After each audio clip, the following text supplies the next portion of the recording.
So today I want to talk to the people who feel like they've done everything right and still got overlooked. Those who were projected to be chosen first, celebrated early, applauded in advance, and then watch the doors close anyway. Not because you weren't gifted, not because you didn't work hard, not because you didn't show up, not because you haven't proved yourself time and time again, but because the story didn't unfold the way you expected. This message is for the ones who went from being praised consistently to being passed over. You were always first. You were always the one. You were always the one who showed up. You were always the one that got the best grades or did all the things for everything and everyone. But now all of a sudden you're being passed over, from being talked about to being doubted. And when I say talked about in the most glorious ways, to now being talked about in some of the worst ways and being doubted, from being seen to being questioned, like, okay, are they good enough? Why are they here? What are they doing?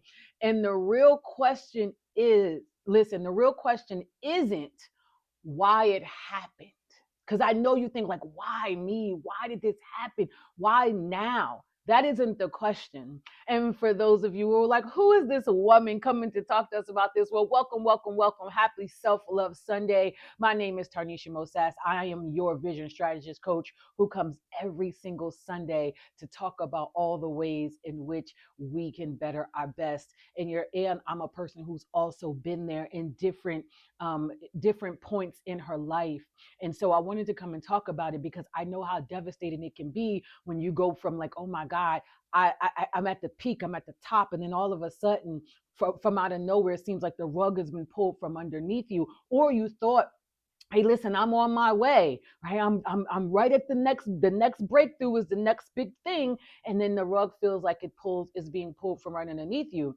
And so, like, I started this off, I said, the real question isn't why it happened. The real question is, who are you when the opportunity disappears, but the calling doesn't? Who are you when the opportunity disappears, but your calling hasn't? Who you've been anointed to be, who God says you are, who you've always, your track record, that hasn't gone away. But the opportunity has. Who are you? Who do you show up as? How do you show up now?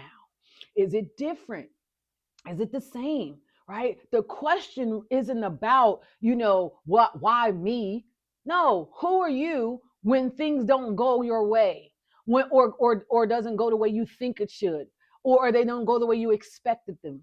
Okay. And so what sparked this is watching Shador Sanders' journey. And for those of you who don't know who Shador Sanders is, he is Deion Sanders' son, and he is a quarterback. And Deion Sanders, reared this young man to be a quarterback. He's, from the time he was in high school to college, they broke records going to a HBCU and showing that although you go to HBCU, you could still ball out as if you were going to one of the top 12 schools.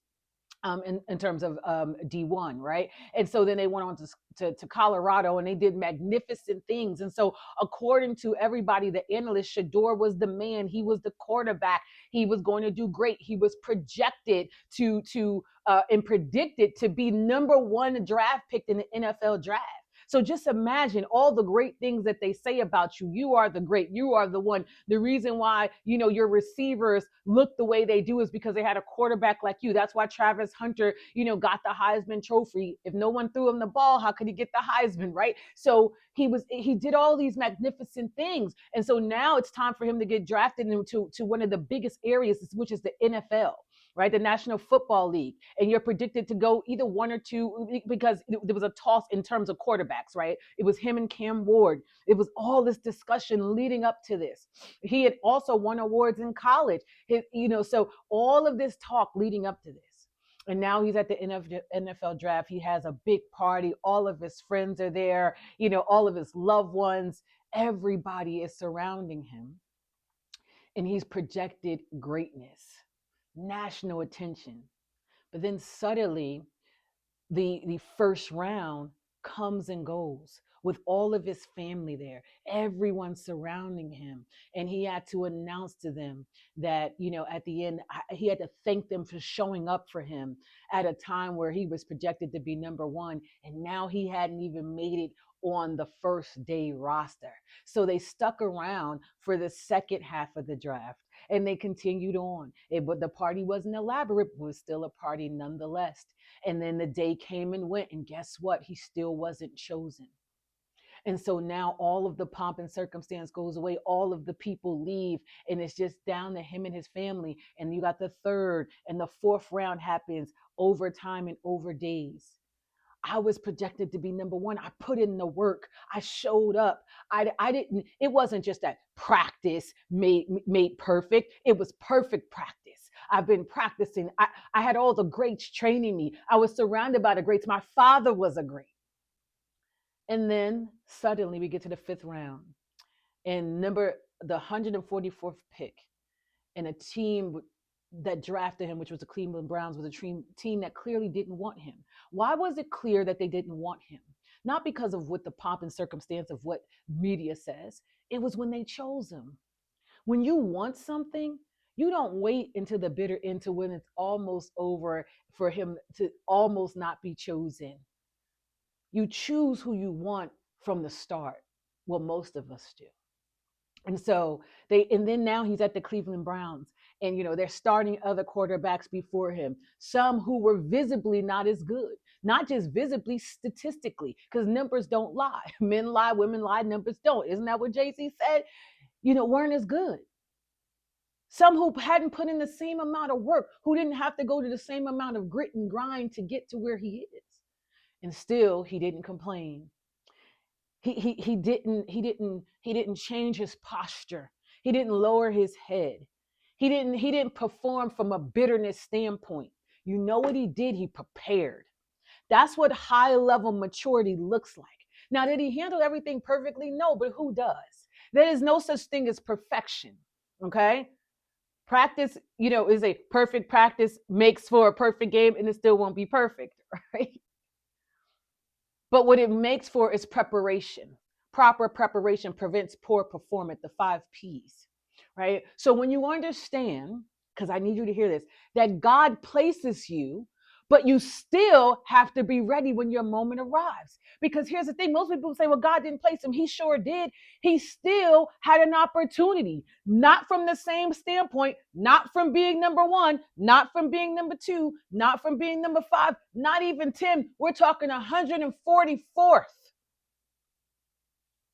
But I need you to hear this.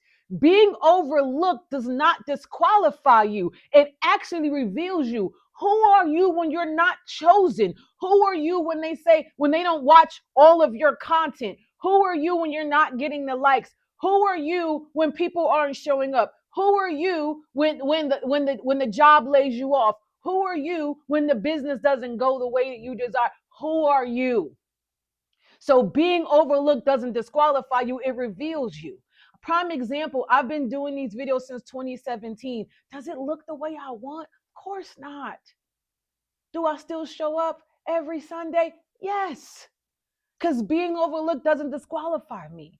I know that in the middle of the process I'm being built, it reveals who you are. It reveals your purpose. It reveals if you really want this thing or not. It reveals you. And so here's the part, the test that nobody talks about. Here's the part that most people miss. Anybody can praise God when you're winning. Anybody can praise God. And let me give my disclaimer real quick. I'm not here to tell you who and what to believe in. That is not my job at all. I'm here to tell you that building a firm foundation is the very thing that's going to take you to the heights that you desire to go. What success looks like for me may not be what success looks like for you. However, in all realms of success, you need a proper foundation, and it starts with God. Whoever you choose to call your God, again, is on you. I will always say my Lord and Savior Jesus Christ for me, and I will never shrink back, and I want the same for you. And anybody can praise God when you're winning, like I said, and anybody can thank God when they're being celebrated. Thank you, Jesus. But how many people can still give God the glory when they fall from number 1 or 2 to number 144? How many of you can still give God the glory when it doesn't look like the way you thought it was, when the relationship doesn't look the way that you thought it does, when the job doesn't look the way you thought it was, when the opportunity didn't come, when you keep doing the same things over and over and you keep showing up and yet you still don't feel like you're being seen or properly recognized for your abilities? What do you do? What do you do? And then all of a sudden you go from being number one to number two, which is the best, right? For some of you. And now the comments are loud, but the comments are mean.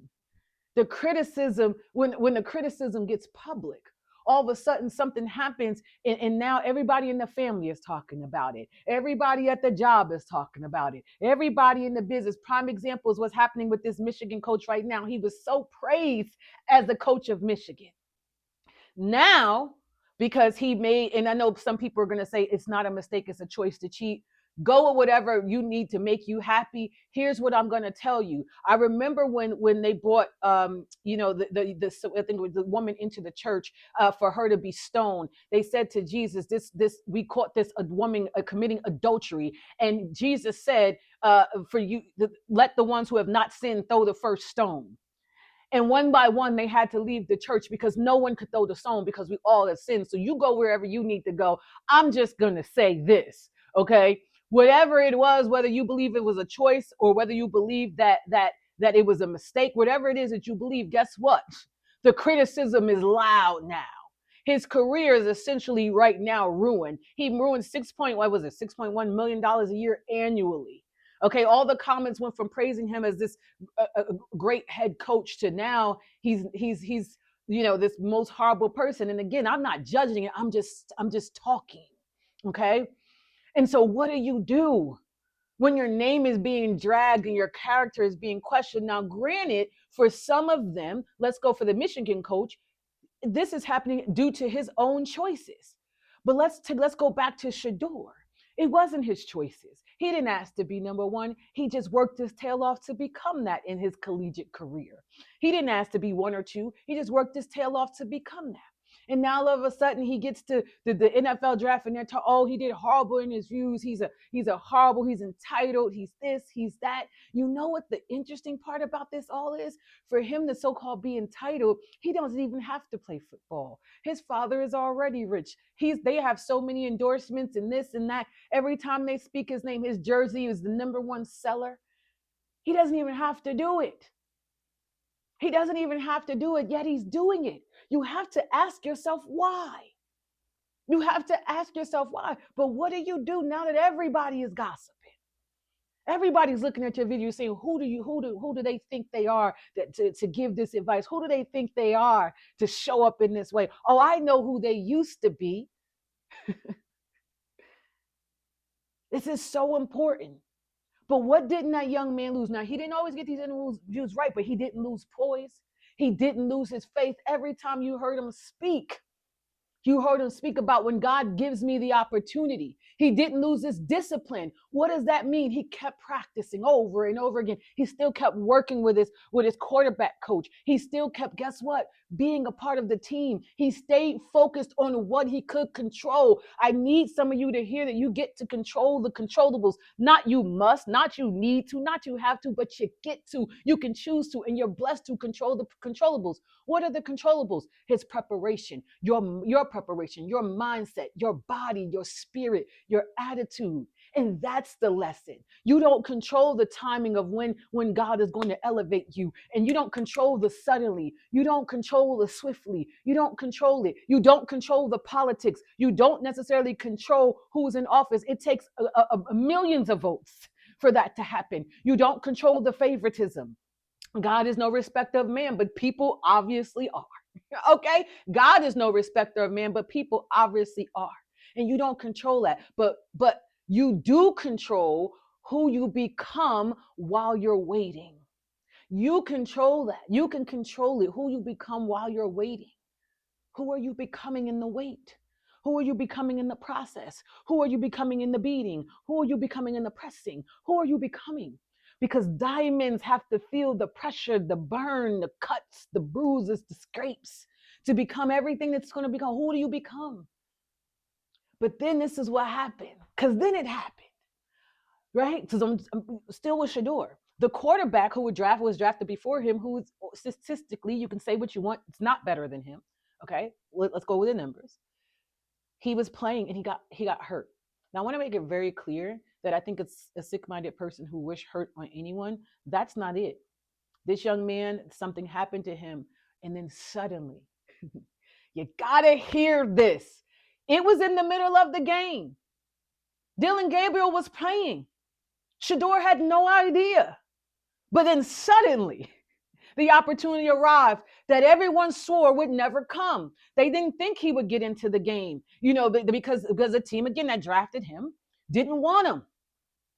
And then suddenly, the opportunity arrived.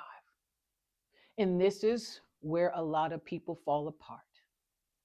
Because waiting without preparation creates resentment. Waiting with preparation creates readiness. Because you didn't think the opportunity was going to come, then what about if you stop working on your speaking, if you stop working on your business, if you stop working on your presence, if you stop working on your videos, if you stop working on your content, if you stop working on yourself, mind, body, and spirit, when the opportunity comes, are you going to be ready? When Shador stepped onto that field, he didn't announce who he was, he showed them. Now, granted, people are going to say, well, he didn't win the game. It wasn't about the win. It was about, guess what he showed them? He had an arm. They hadn't had an arm in Dylan Gabriel. They showed him, oh, my potential to be great was already within me. All I needed was the opportunity. But they threw him in suddenly, and he was still ready. He showed them. He played so well within this last game that he had against the Tennessee Titans. Guess what happened? He became undeniable. Not because he talked about his past, about who he was in high school and college. He didn't reference his college days. He wasn't trying to live out his glory days. Oh, this is why I'm undeniable. No, because he showed mastery in the present moment. Some of you still trying to live off a hype from high school and college and who you used to be, how you was, and the block and the this and the that. Let me tell you how none of that matters. How you show up in the present moment. Have you mastered the art of emotional intelligence? Have you mastered the art of getting your mindset right? Have you mastered your spirituality? And here's the thing, if you haven't mastered, are you working towards mastery? That becomes the question. Are you working on moving your body every single day? Are you working on being the head and not the tail, and above and not beneath, and the lender and not the borrower? That means, are you working in your finances? Are you working towards the things that you say that you want? Because here's the thing about manifestation, and I know they told you that you could just go, kumbaya, and that is it. I'm here to tell you it takes a little bit more. Yes, it takes for you to pray and meditate upon God, but it also takes when he gives you the things for you to go. And that means you got to keep moving ahead. You got to keep putting one foot in front of the other. You got to keep working on yourself. You got to keep showing up. You got to keep believing. That becomes critical. You don't get elevated by who you used to be. You get elevated by who you are when the opportunity shows up. Who are you when the opportunity shows up? Can you even say yes to the opportunity? Or are you too scared, too resentful, too bitter, and too hurt about the past? Because it didn't work back then. Or because I tried it this way and it didn't work. Or I tried this and this didn't work. Who are you when the opportunity shows up? Because listen to me, I promise you, if you keep putting in the work, it's gonna come. I'm speaking to you as I speak to myself. Every single time I keep working, I get another little piece of the puzzle and another little piece of the puzzle, because life is one grand big puzzle. And you're not going to get all of the pieces at once. God gives you the vision so you see the puzzle. You see when on the box, when it all comes together, what it's going to look like. I have seen the vision from God that he's given me. I know what it looks like. And guess what? Now it's time I get one piece of the puzzle at the time. But here's the thing. I got to put in the work to put the puzzle pieces together. Do you understand me? But here's the thing, why most people miss their moment. A lot of people don't miss their opportunity because they aren't talented. I need you to hear me. They miss it because they're still living off their glory days. They're still thinking about the past. They become resentful and bitter. If Shador had a walked in with that attitude in that game, I was number one once. He wouldn't have lasted. If he would have walked into the Browns locker room, that I was the person. I'm the man. But he didn't. He adapted. He adjusted. He became a team player. How many of you can become a team player in the midst of adversity when somebody was promoted over you? How many of you can do that when somebody's video all of a sudden blows up and you're thinking, man, my content's better. I'm better. Lord, why me? Why is this not happening for me? I've been showing up. You think I haven't said that? But you know what he did? He respected the season he was in. And he got into alignment with where he is now. Some of you got to respect the season, understanding that the vision shall come to pass. He said, write the vision and make it plain. Right? And although it may tarry, that means it may take its time. But it's going to come. But what are you doing in the midst of that? Are you quitting on yourself? Micro quitting every day? I'll get to it. I'll do it tomorrow. I'll start over. I'll read the book tomorrow. I'll exercise tomorrow. I'll talk to that person tomorrow. Are you micro quitting on yourself? I'm just going to sit here and scroll. A lot of my it's so interesting. A lot of my people who are late 30s, 40s, and 50s, and even older, when the internet social media first came about, we gawked at it, didn't want it. But who spends the most time scrolling? It's so interesting that they're talking about Generation Alpha is now disconnecting and want to come back to connecting. But you have the older millennials, Gen X, and the boomers are the ones that's scrolling. Isn't that interesting? Yet we talk about them being lazy, yet we're the ones that's scrolling. I need you to think about that. So here's the thing. This is why getting into alignment is so important and respecting the season that you are in right now. Right now, not the season that you think is coming right now. The present moment is where the magic is. You got to hear me. The past, listen, the past is only going to lead you to whatever that was. The present moment is the only moment that is the magic. Okay. The future hasn't happened yet. That's why you're going to have anxiety, worried about tomorrow. You're going to be depressed, thinking about yesterday. The magic is in the present moment. You can't harvest in planting season. You can't demand recognition while you're still being refined. Oh my God. You can't demand recognition while you're still being refined. You can't skip alignment and expect elevation. You can't harvest in the planting season. God will place you, but you must be undeniable when he do. Are you putting in the work? Are you putting in the work? Are you writing the books that he told you to write? Are you in the coaching program? Are you getting the therapy that you get to have to help you to heal the past traumas and pains that's keeping you from the places and the spaces of which God is trying to take you? It's not that he doesn't want to take you, it's that you are not making the clear conscious choices to walk in it. And if you are making those clear conscious choices to continue to put one foot in front of the other, don't you quit on you. And most importantly, don't you quit on God. But let me tell you what undeniable really means. Undeniable is not being loud and arrogant and forceful. Undeniable is when your work speaks before you do.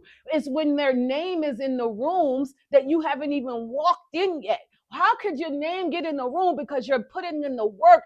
Just because you don't think people see, people see. Just because they haven't hit liked on your video doesn't mean they don't like it. It doesn't mean they haven't watched it. Most people are really, here's the truth. Most people are timid and shy, and they pretend they're keyboard gangsters, but they're not real gangsters in real life. And a lot of times, people just will watch and won't say anything. But what are they watching for? They're watching to see if you're going to continue to show up. They're watching to see if you're real about yours. They're watching to see if you're transparent, and not just honest. That means if you ask a question, I'll give an answer instead of being transparent and saying what it really is. They're watching to see because they've been let down over and over and over again. They've been let down so many times. They don't want to open up to you, coach. They don't want to open up to you, therapist. They don't want to open up to you, boyfriend, girlfriend, spouse. They don't want to open up to you and then be let down again, over and over and over again. That's why unattainable is when your preparation removes the doubt. They've watched you work. When your presence changes the environment, how many times you walk in a room and shift the atmosphere? Or do you go down in the flames with everybody else? Do you walk in complaining like everybody else? Or do you shift the atmosphere? Do you say, hey, listen, I'm here. I don't know what happened prior to me getting here, but I'm here now. And guess what? It's about to be lit. I am on a mission. And I've said this before, to show Jesus is lit. Everybody talks about the doom and gloom of it, hell and fire and brimstone. And if that's the stage that you're in, and that's where you need to be in this moment or get to be, that's fine. I'm just here to tell you this. We get to talk about God from the standpoint of when I think my life over and all that he has done for me. Okay? He's lit. I have storms. I experienced some big losses, yet I have peace. I have understanding. I have wisdom. I have knowledge. All of those things. First of all, I have life. Let's do that. Undeniable is when people stop debating your worth and start adjusting to your impact. There are some people that are just undeniable. They are just undeniable, even if you wanted to. You just can't deny them. They show up fully. And you think they haven't experienced pain. I don't care how much money somebody has. I don't care what kind of home somebody has. They've all experienced a level of pain. They all have. It's just that some people don't allow the pain to crush them. As a mother who's buried two sons, I experienced some pains. I buried also my aunt who was a year older than me, like a sister. I've experienced some pain. Just in 2025, I buried my cousin who was only 36 years old, who passed away of a heart attack, stressing about things that don't matter. I've experienced pain. Yet I haven't allowed the pain to create a pressure that has destroyed me. No, you know what I did? I took that pain and I turned it into power, and I show up and I speak Tiana's name, and I speak Sahad's name, and I speak Kenneth's name, and I speak Gina's name. You know what? That keeps their spirit alive. But this only happens when you decide to take care. You heard me say, when you decide to take care of yourself, mind, body, and soul. You have to take care of yourself. And that's exactly what Shador did. That's what high performers do. We ain't slaving. We're out here grinding mindlessly. There's a plan. There's a vision. There's a roadmap. Follow the yellow brick road. Follow the yellow brick road. Follow the yellow brick road. No, it's doing small disciplined things daily that compound into mastery. But here's the hard truth. God can open the door, but you have to be ready to walk through it. God can elevate you, but you have to be able to sustain the elevation. God can call your name, but you have to know who you are and whose you are when he does. You have to get ready. You have to sustain. You can't lose your mind in the midst of the elevation. This is why you're being prepared. Because let's not get this confused. More money, more problems is a real thing. It's a real thing. And I know we all want to discover that so we can be able to say that. I'm picking up what you're putting down. And you have to be able to sustain it. You have to not be able to be manipulated and maneuvered, because the devil is coming. That's why he's been working on you so long. And let me say this too. Some of it's now not the devil. He started on you when you were younger. Now that you're an adult, it wasn't your responsibility for what happened to you when you were younger. It's your responsibility to heal it now, though. Now it's no longer him, it's you. Okay? And you have to know who you are and whose you are when the elevation comes. This is why it is so important to build the firm foundation. You got to seal up your cracks. In the foundation, we all are sinners. Nobody's here to judge you. And we get to seal up the crack. What does seal up the crack mean? It means that you can't keep repenting for the same things over and over and over again. It is the definition of insanity, and you playing with yourself and you playing with God. Period. Okay? And again, we don't mean that we will walk it out perfect. You make a mistake, you repent of that sin, and then what do? You work every day towards not doing the same thing over and over again. You're not going to get it perfect the first time. You may not get it perfect the third, but slowly but surely, as you keep deciding, as you keep choosing, then guess what? It's going to change. And this is about knowing who and whose you are, not who you say you are, but who God says you are. That's why the foundation is important. And that only comes from alignment. Alignment in the current season, alignment in your assignment, and alignment with your capacity. Because some of you want a blessing that you don't even have the capacity to sustain. And if you got it, it would crush you. And I know you're like, listen, let it crush me. I get it. I've said that myself. And then I had to realize, let me take a step back because God knows best. And I'm just telling you that you can't live off yesterday's version of you and expect tomorrow's results. You can't live off yesterday's version of you and expect tomorrow's results. This is exactly why I created my community 1% Nation, because we do what the 99% don't do so we can have what they will never have. And that means we are working every day towards, following the yellow brick road. We have the vision. We have created the vision. We have made it plain upon paper. And now all we're doing is taking the steps each day. Every single day, the small steps leads to the big thing. I remember when I first started teaching Zumba, I couldn't just jump in front of the classroom. No, it was I had to go, guess what? To training. I had to go from being a student to a teacher. So how did I do that? I had to become a student, right? With some of the best teachers to learn how to cue, to learn safety, because here's the thing, most people don't get hurt in the gym on their own. They get hurt because people are not teaching them proper technique. So I had to go and learn that. And then I had to master that. And then every single day I had to keep showing up and getting better and better and better. And as a result of that, I went from maybe in the beginning having 2, 3, 4 people in my class. By the time I left teaching in the fitness industry, 50, my class was packed out the door. People were following me. They wanted everywhere I wanted to go teach Zumba, they wanted to come. I started a boot camp in the middle of my community. People joined my boot camp. And everything was elevated. And it's the same thing now with my coaching. I was at the top of my mountain, not your mountain, my mountain for teaching fitness. Now I'm at the bottom again with coaching, climbing the hill again. But I can't live off of yesterday's version of I was this big person in fitness for me. I want to make this clear, because bigness for everybody is relative. Okay. So for me, I can't live off of that.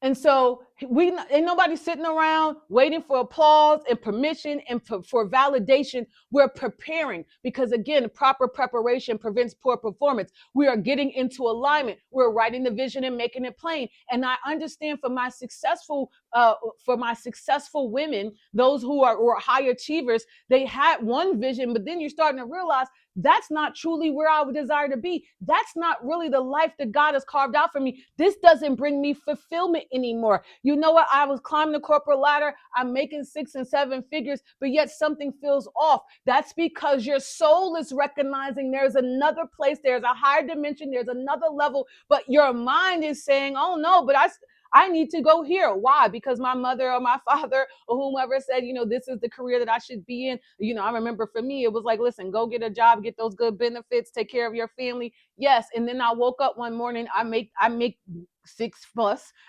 and said, this is not it. This is not it. And so I've always had the fitness side of me. And then I realized, oh my God, that God is calling me to speak to his children. He's calling me to help women design a life that they love so they can start loving the life that they live, because he's shown me that when you help a woman get her mind and her money right, guess what she can do? Fully walk into her calling, because she's no longer stressed about the bills. She's no longer worried about the children. She's no longer worried about being on a job that she actually doesn't like anymore. She's not worried about whether or not she's going to find love or not. She's not looking for the validation. She's not performing anymore. That's what happens. She's in alignment. Guess what she's also doing? She's preparing the soil, because guess what? Everybody talks about planting season, but plant that season in a ground that's not fertile, that's not tilled, that's not tended to. And you can plant the seed all you want, throw some water on it, fertilize it, and it still will not produce what God is trying to get it to produce. But when you prepare the soil and you get it into fertile ground, and then you start to water it and take care of it and speak to it with love and kindness, and then you cut it and you prune it at the right time, guess what it can produce? An oak tree. Guess what it can produce? Guess what a mustard seed can produce? Guess what a bonsai tree can produce? That's why we prepare. And that's exactly why I created my retreat, Designed to Win, that's happening April 30th through May 2nd, 2026. Because I understand alignment. I understand fully stepping into your God-given purpose, whatever that is for you, whoever that is that you call it. You're so fixated on who you call it, you're fighting over the wrong things. I'm going to tell you something. When God elevates you and he allows you to have an eagle's view, you understand that what you're henpecking about on the ground, what you're henpecking about with the chickens, squawking and squawking, is the wrong things. You worried about the wrong thing. You have to get into you. Connect back to yourself, mind, body, and spirit. Move that stagnation. Move your body. We're gonna move our bodies. We're gonna elevate our minds. We're gonna release the things that no longer can go with us. Because that past is keeping you stuck in the past. You're waking up every morning with the same thoughts from yesterday, not getting present to today. So you cannot be in the miracle of today, which is going to build your future. You want to become a part of the elite in the 1%? That's exactly what they do. The only time they're living off the past is when they're looking at statistical data, when they're looking at the numbers, they're looking at the trajectory, and then they're trying to predict what's happening maybe in the market. They're predicting what's happening in their company, but they use that data to help them make a different decision today so that the chart can change for tomorrow. You got to hear me, y'all. And this is not like life does not, life is never going to stop lifing. But when you get clarity and direction and a process, guess what happens? You have peace in the middle of the climb. You have peace in the middle of following a yellow brick road. On the way, there's going to be grief. On the way, there may be trauma. On the way, you may lose your children. On the way, you may lose your parents. On the way, you may lose some friends. On the way, you may lose a job. On the way, all of that can happen. And you still can have peace in the midst of all of it. But you got to stop harvesting in planting season. You got to stop forcing what God is still forming. That's how you start to become undeniable. We put in the work, 1% every single day. We do what the 99 won't do. We don't complain.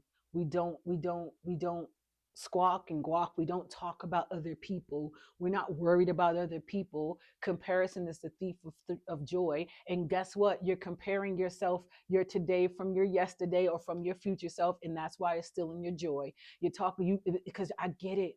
It's about who you're becoming. I understand it, but you can't compare where you are now. The only thing that you get to do is decide and make choices every single day to keep working towards that. Speak from that level. Go 2 levels up, and what would she do? That's what we're going to work on. That's how we start to become undeniable. Some of you are closer than you think. The delay isn't denial. The setback is not punishment. And the silence that you feel that's happening from God is not abandonment. He has never abandoned you. He will never forsake you. It's all preparation. So keep showing up, keep practicing, keep honoring God, keep controlling what you can control. And if you're ready to step in, I'm only taking 15 women from my retreat. The link is going to be in the bottom of this video, as well as you can always email me at info@moesass.com, because when your moment comes, they won't need convincing. When your moment comes, you're going to be prepared. All 2026, we're going to set a new standard. It's going to start in that room in my retreat. You're going to get prepared. So when the opportunity, knocks, you're going to be ready to open that door and you're going to shine through. not because you just, manifested it. It's because you, listen, are working in the manifestation. You are not going to have to convince a soul. They're going to know, and so will you.